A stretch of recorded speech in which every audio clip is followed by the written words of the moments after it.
평안하여 든든히 서가는 교회라는 제목으로 선포하도록 하겠습니다.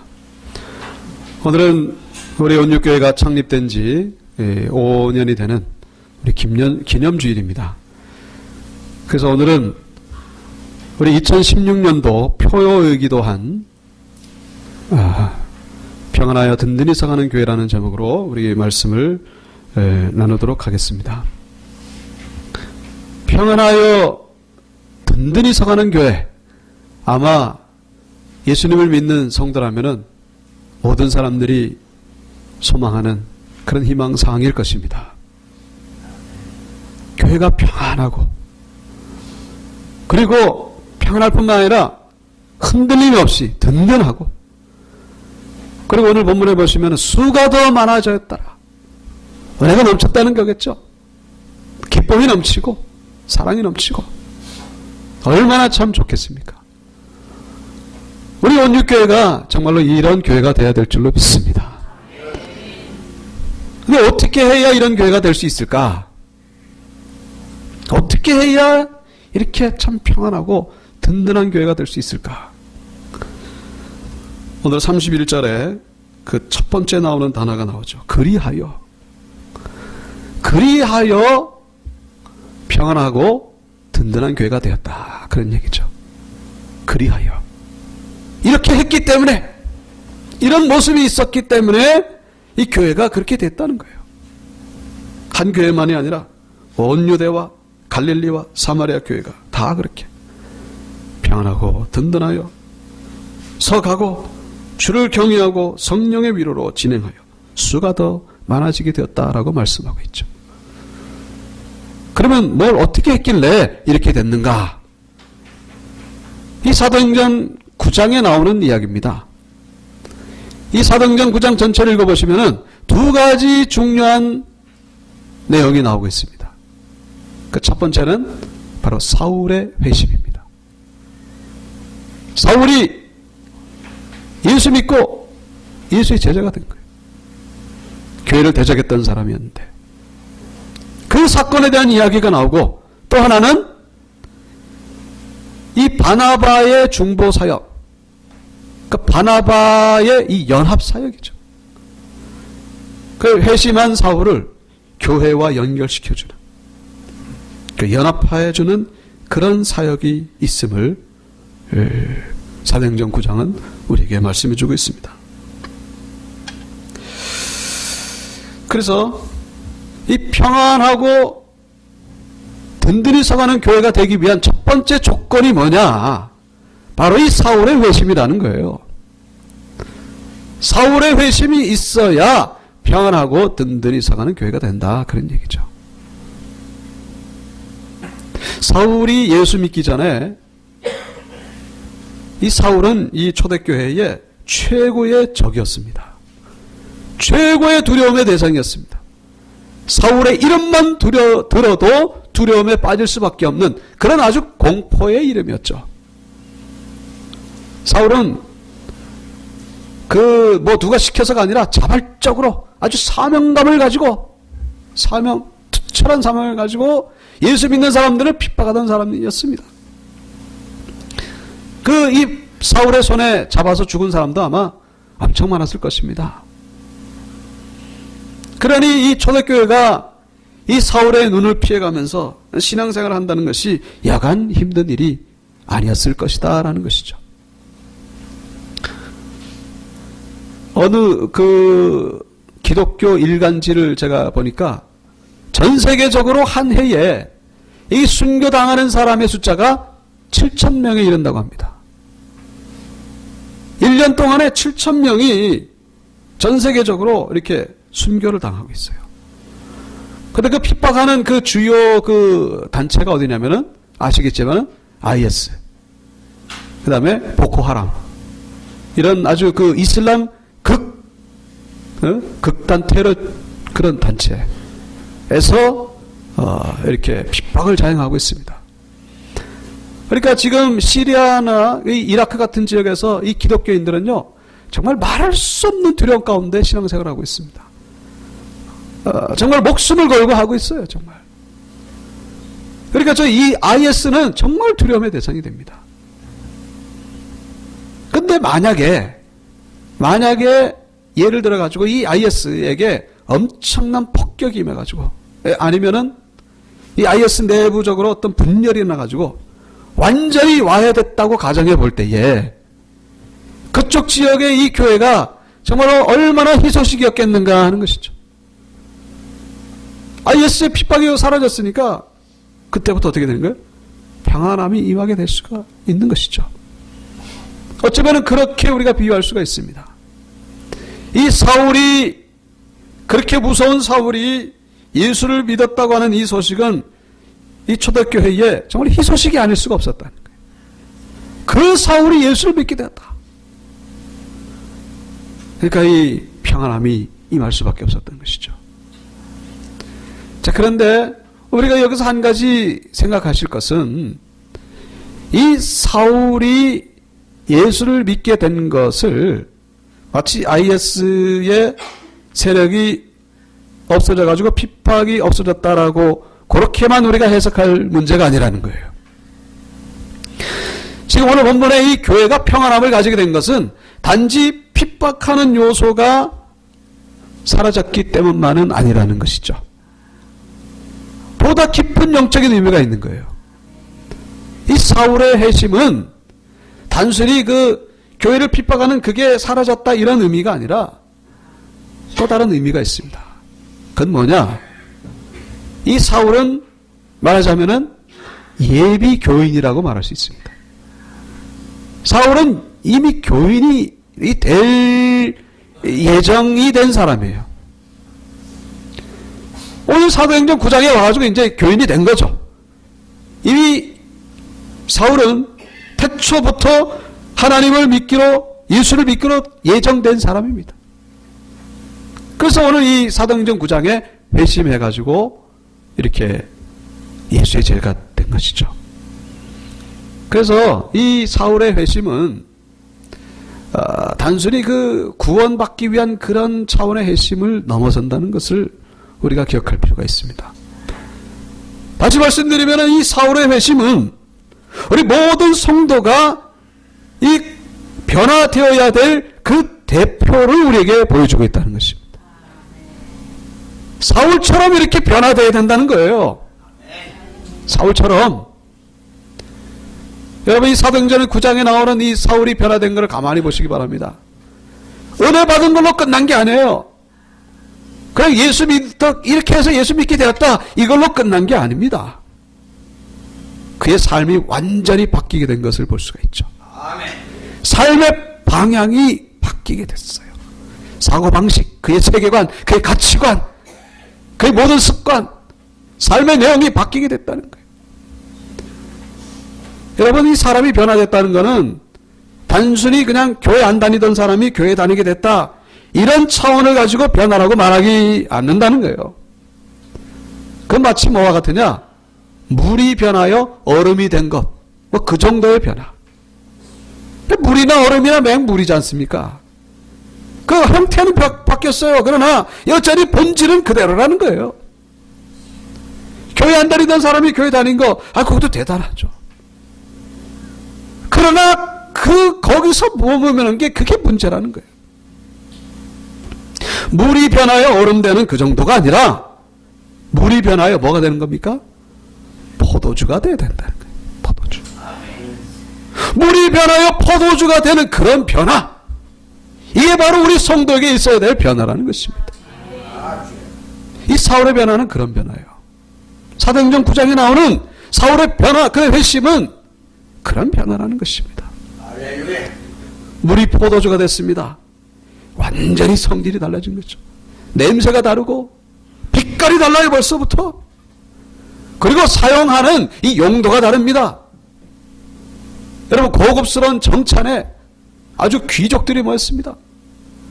근데 거기 물 따다 넣는 사람 있습니까? 아니에요. 거기는 포도주가 있어야 됩니다. 포도주가. 사막을 가다가 목이 말라 죽을 것 같아요. 근데 그때 포도주 마시는 사람 있습니까? 아니죠. 그때는 물을 마셔야 되는 거예요. 완전히 그 쓰임새가 다른 것입니다. 우리가 예수를 믿고 변화됐다고 하는 것은 이런 변화를 말하는 것이지, 물이 변하여 뭐 얼음 정도 됐다, 이게 아니라는 것을 우리가 기억할 필요가 있다는 것이죠.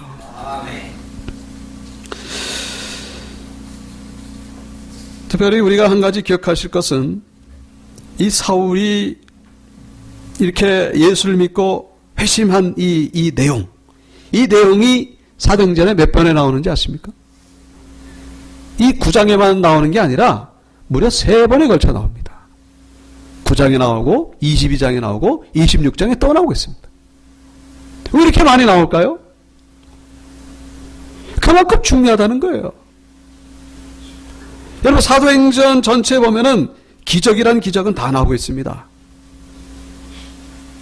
여기 36절부터 보면은 다비다라가 하는 여자가 죽었다가 베드로가 살리는, 죽은 사람이 다시 살아나는 그런 기적의 사건도 나옵니다. 엄청난 기적이잖아요. 그러나 이런 기적도 3번에 걸쳐져 나오지는 않습니다. 그러나 이 사울이 변화돼가지고 예수를 믿게 된 사건은요, 3번에 걸쳐 나온다는 것입니다. 이게 무슨 의미냐? 여러분, 기적 중에 기적은요, 최고의 기적은 사람이 변하는 기적이라는 사실을 말씀하는 데 있다는 것입니다. 뭐라고요? 기적 중의 기적은 뭐라고요?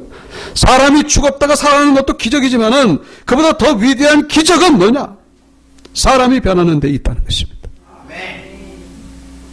언젠가 그런 말씀 드렸습니다만은, 하나님이 사람을 창조하는 데는요, 한 5분이면 됩니다.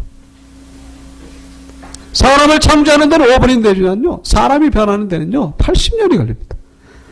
80년이 돼도 뭐 변할까 말까죠. 사람이 변화되는 게 그만큼 힘들다는 거예요. 그만큼 어렵다는 것입니다.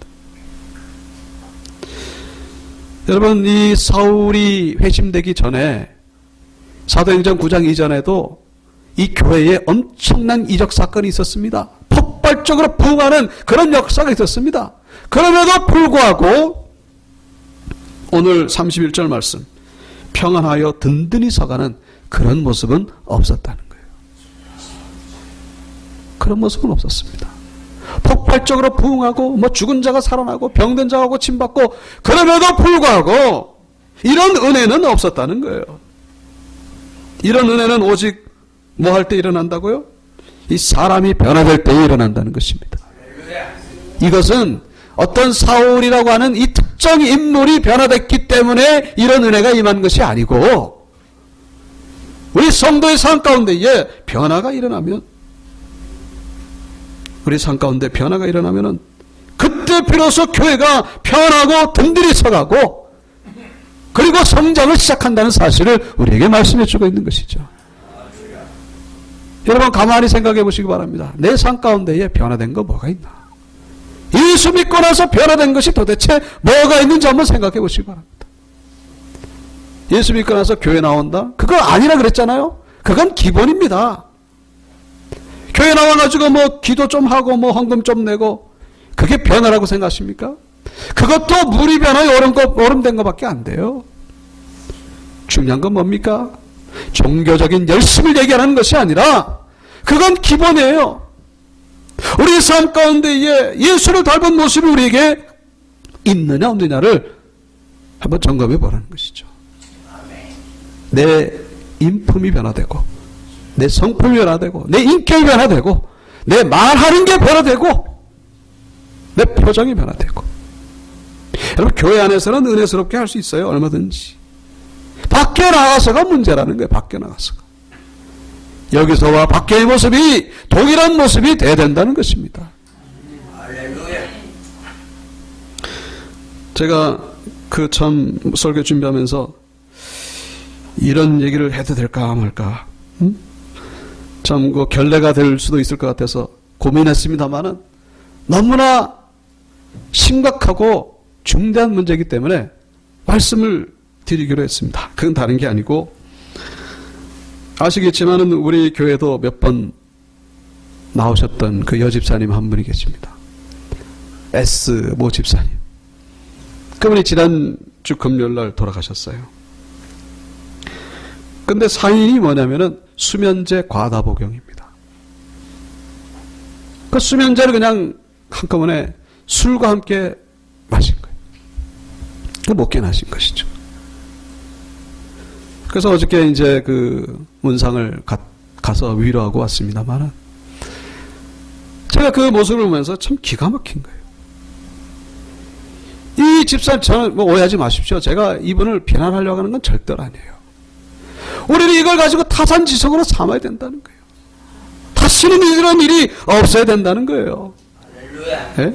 그분이 옛날에 은혜는 다 받았던 분입니다. 전도는 얼마나 열심히 했던 분인지 몰라요. 아주 신앙생활을 뭐 성경은 또 얼마나 많이 알고 있는지 모르겠지만 아주 성경에 대해서 자신 있는 분입니다.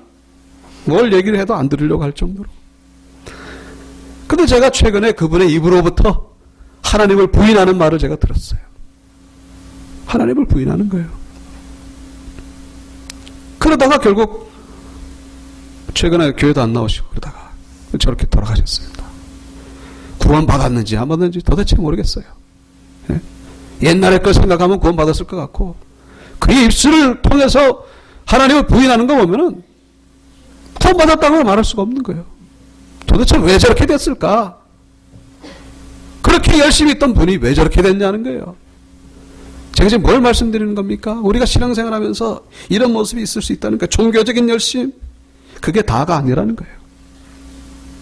그분이 나름대로 열심히 살았습니다. 자녀들을 위해서. 그건 좋아요. 그러나 보다 더 중요한 것을 놓치고 살았다는 것이죠. 그의 신앙생활 가운데에 정말로 예수님을 닮아서 그의 삶이 변화되기를 얼마나 갈망했을까? 삶이 변화되기를 얼마나 갈망했을까? 종교적인 열심이 있는지 몰라도 나름대로 성공을 위해서, 나름대로 자녀가 되기를 위해서 열심히 살아왔지만은 하나님과는 상관이 없는 그런 방향으로 살아왔다는 것이죠. 여러분, 사실 본문에 나오는 사울은 안 그렇습니까? 사울도 사실은 종교적인 열심이 있어가지고는 두 번째 가면 서러울 정도로 그런 분이었습니다. 그러나 그의 방향이 잘못됐다는 것을 예수 그리스도를 만나고 나서야 비로소 깨닫게 된 거예요. 여러분, 우리 가운데에 그렇게 되지 말라고 우리 장담할 수 있겠는가? 할 수 없어요. 여러분, 나는 그렇게 안 살 거라고 자신 있게 우리가 말하기가 어렵다는 거예요. 장담하지 마시기 바랍니다. 사도 바울도 그렇게 고백했어요. 내가 내 몸을 쳐 복종하게 하면 내가 남에게 전파한 후에 자신이 도리어 버림을 당할까 두려워함이로다. 내가 기껏 복음을 전하고 나서 나중에 내가 버림을 받을까 두렵기 때문에 나는 날마다 나를 쳐서 복종하게 한다라고 그렇게 고백하고 있습니다. 사도 바울이 그렇게 고백했는데 우리야 뭐 두말할 것도 없죠. 여러분, 지금 좀 전에 말씀드린 그분처럼 그렇게 최후를 맞이하는 분들이 한둘이 아닙니다. 그분만 그런 게 아니에요. 얼마나 지금 우리 교회 안에 그런 모습이 많은지 모릅니다. 왜 그렇습니까? 예수를 믿고 나서 그냥 이 신앙을 어떤 그냥 그 복받는 수단으로만 생각하는 거예요. 예수 믿었으니까 뭐 자녀가 잘 되고 성공하겠고 뭐 돈 많이 벌고, 여러분, 그러다가 그렇게 된다는 거예요. 우리 신앙의 초점은 어디 있습니까? 예수를 닮는 데 있다는 사실을 기억하시기 바랍니다. 첫째는 천국에 있는 것이고 둘째는 예수를 닮는 데 있다는 것입니다. 예수의 인격을 닮아가시기 바랍니다. 우리의 삶이 변화되어야 된다는 거예요. 오늘 사도행전 9장에 먼저는 사울이 변화된 것을 우리에게 보여주고 있습니다. 그리고 나서 하시는 말씀이 그리하여 교회가 평안해지고 든든하여지고 그리고 수가 많아졌다라고 기록하고 있는 것입니다. 여러분, 각자가 변화의 은혜를 체험해야 된다는 것입니다.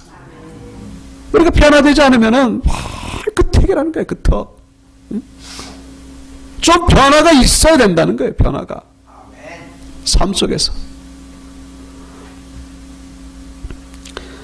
그런 변화의 열매를 맺게 되기를 주의 이름으로 축원합니다. 그래야 우리 가정도 평안해지는 것이고 우리의 가정도 든든해진다는 거예요.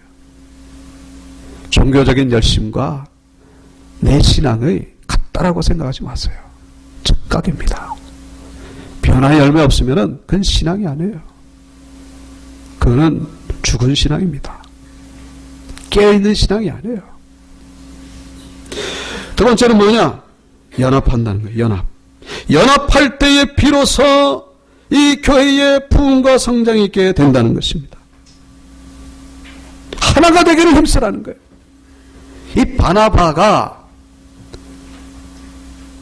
이 회심한 사울을 교회와 연결시켜 주려고 하는 이 모습. 처음에 이 교회는 사울을 받아들이지 않았습니다. 왜요? 믿질 않았으니까. 저 사울이 변화됐다고 하지만 저 거짓말 아니냐? 어떻게 저렇게 변화될 수가 있을까? 믿기지 않는 거예요. 왜냐하면 사울이 변화될 거라고는 꿈에도 생각 못했으니까. 그랬던 이 사울을 교회에 인도했던 사람이 바로 바나바였다는 거예요. 이 바나바는 뭡니까? 이 중보사역하는, 연합시키는 자의 그런 표상이라고 말할 수 있습니다. 우리 연합하는 자가 되어야 된다는 거예요. 연합시키는 자가 되어야 된다는 거예요. 그리고 이 바나바가 그 중보하기 전에 먼저 이 사울이 교회에 다가서고 있는 것을 볼 수가 있습니다. 26절에 보시면은 사울이 예루살렘에 가서 제자들을 사귀고자 하나 다 두려워하여 그가 제자됨을 믿지 아니했다. 어쩌면 당연한 일이겠거니 생각할 수 있겠지만은 사울은 이 회심한 직후에 바로 교회를 찾아가지 않았습니다. 갈라디아서에서 보시면은 그는 3년 동안 아라비아 사막에 가가지고 성령으로부터 직접 계시를 받아서 영적인 훈련을 받게 됩니다. 그렇게 고백을 하고 있는 것을 볼 수가 있죠.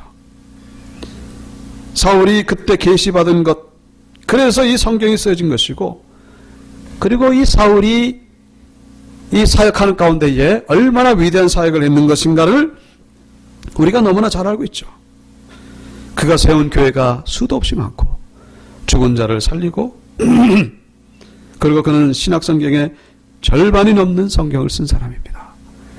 그에게는 아쉬운 것이 없는 사람이에요. 교회를 필요로 할 정도로 그렇게 아쉬운 사람이 아니라는 거예요. 자, 이 사울이 교회를 찾아갔을 때에 교인들이 거절했습니다. 거절했을 때에 이 사울은 실망할 수도 있었을 거예요. 나를 몰라주다니. 내 진심을 몰라주다니. 그렇게 의심하고 그렇게 냉대하는 이 성도들에게 분노를 가지고 돌아섰을 수도 있었을 것이라는 거예요. 그럼에도 불구하고 사울은 끝까지 교회와 함께 하려고 하는 모습을 보여주고 있습니다. 이 사실이 중요한 것은 뭐냐?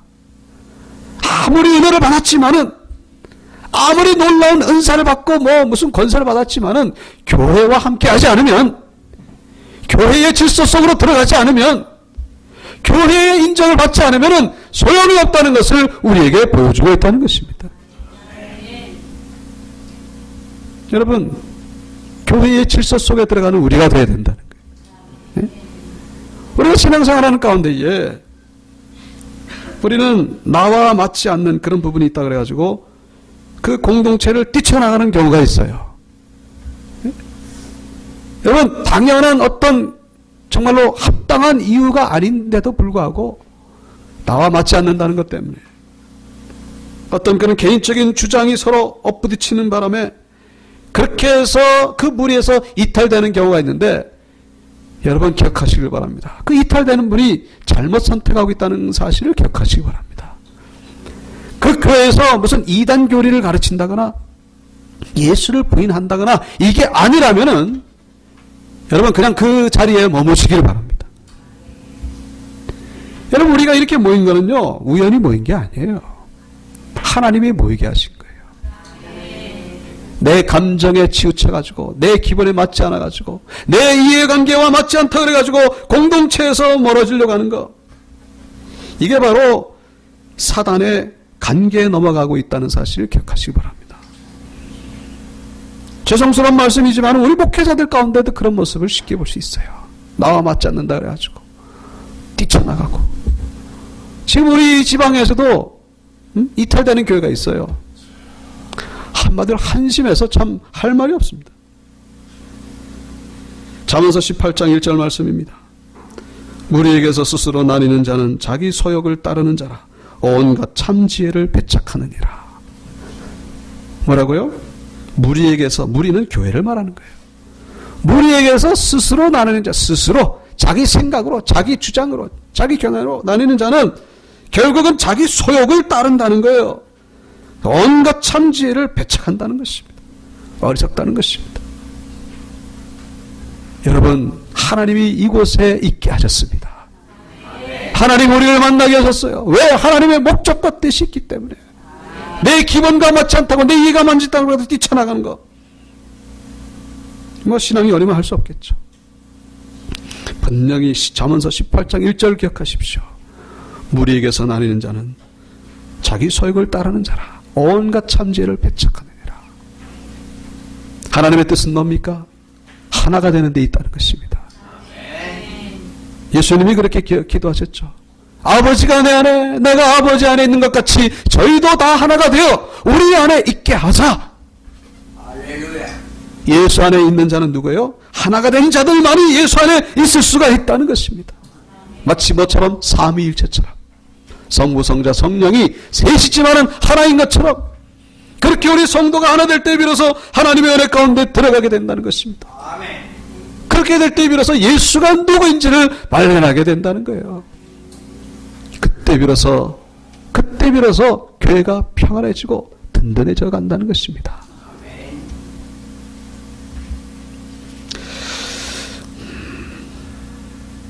지난 주간에 제가 우연히 그 미국의 한 영웅에 대한 기사를 본 적이 있습니다. 여성이에요. 2013년도, 그러니까 6년 전이죠.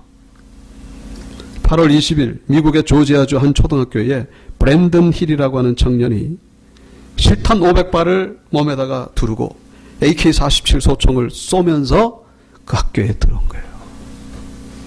위기의 순간이죠. 대량 살상이 예상되는 그런 일촉즉발의 상황.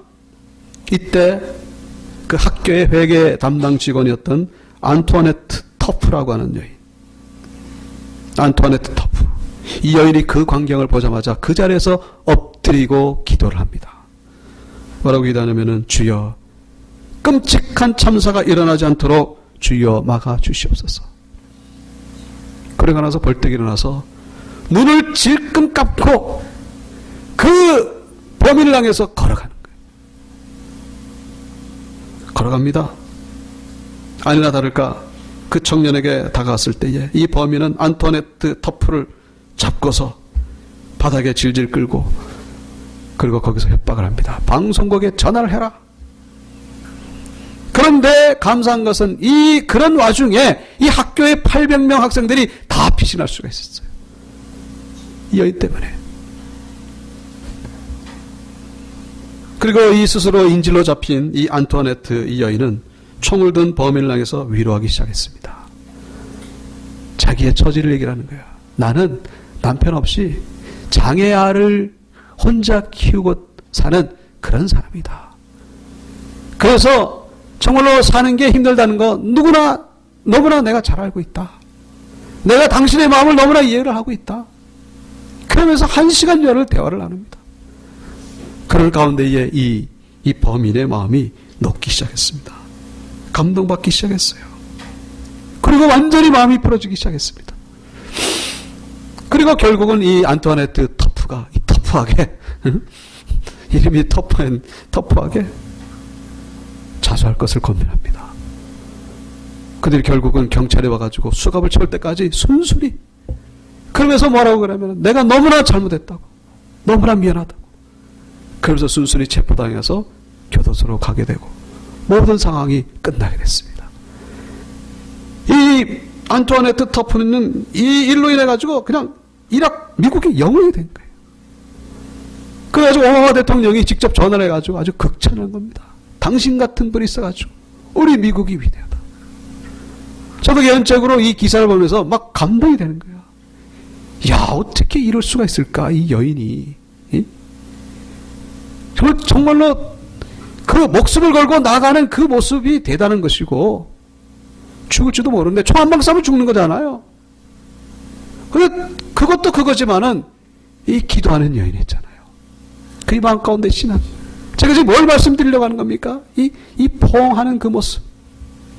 그 무서운 살인자, 이 사람을 지금 하나가 되려고 하는 그 모습. 감싸는 그 모습. 이것이야말로 진정한 그리스도인 모습이 아닐까. 우리가 생각해 볼 수가 있습니다. 하나 되려고 하는 모습. 아마 그 다음에 어떻게 됐는지 모르겠지만은, 이 터프 이 여인과 그 범인은 또 그런 서신을 나누지 않았을까. 여러분, 우리 온육교회가 5주년이 됐습니다. 앞으로 가야 될 길이 멀어요. 할 일이 많습니다. 우리 교회가 정말로 평안하고 든든한 교회가 되기 위해서는 이 두 가지를 우리가 기억하자는 것이죠. 뭐라고요? 첫째는 내 삶 가운데 변화의 열매가 있어야 된다는 것이죠. 그리고 두 번째는요, 우리가 어떻게 해서든지 하나가 되려고 해야 된다. 네? 뛰쳐나가면 할 수 없겠죠. 나와 안 맞는 부분도 있어요. 그러나 그것 때문에 끝까지 그냥 불화하고 갈등하고 다투고, 이게 마귀의 작전이라는 걸 잊지 마시기 바랍니다. 하나가 돼요. 하나. 말씀을 마치겠습니다. 그래서 우리 이런 은혜를 경험하시고 하나님 앞에 영광 돌리는 우리 온유교회가 되기를 주님의 이름으로 축원합니다. 우리 찬송 부르시겠습니다.